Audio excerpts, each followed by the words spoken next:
God marriage.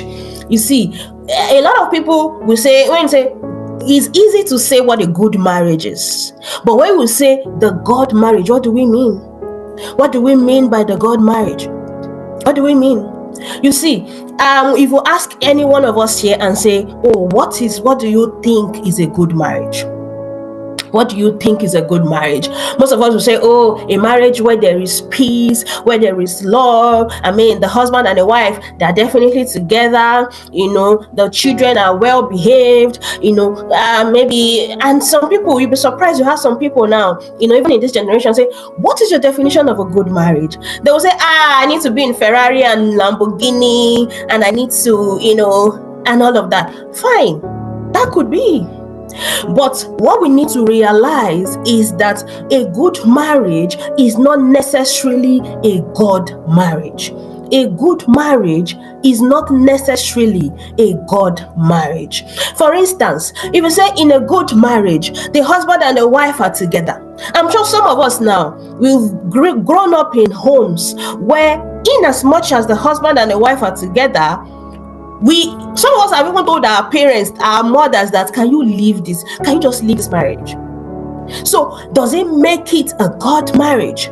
People say, oh, people that are from broken homes, they come from a dysfunctional home. Easy to say, but what people fail to realize is that there are many homes that are not broken, that are dysfunctional. Because what really dictates what a dysfunctional home is a home that is operating outside how God has created it to function. So any home that is outside how God has created it to function is a dysfunctional home.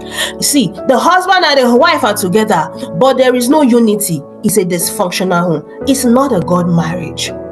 The husband and wife are together, but the children, even though they are well behaved, they are not godly seeds. The Bible makes us understand that what God wants is godly seed.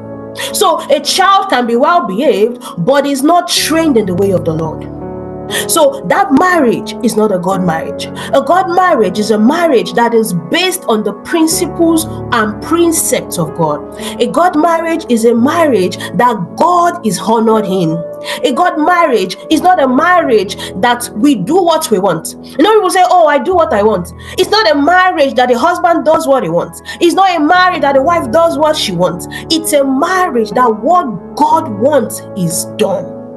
So when we see a marriage, that what is done in that marriage is what God wants. So when I'm not talking about, oh, but I feel this way, but this is what I want, but he has spoken to me this way, but I just feel disrespected, but I just what I want, this is what I.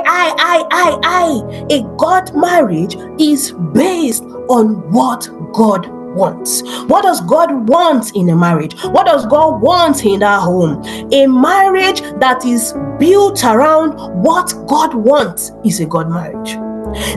Not disregarding the location, because some of us that are in the West, when we come here and then we see how things are done, we begin to see how children are raised, we begin to see, and then you begin to say, well, let me just fit in. Maybe things are not done that way here. Maybe they don't. Let's just do it that way. Here they say the 10-year-olds used to show breast and laps. So they say 14-year-olds, they used to wear mini skirt and show their breast. Let's just do it. It's the culture here. Here people just wear skeleton and just wear, so many things. But a God marriage is a marriage where wherever the location, no matter the policies, only what God wants is supreme.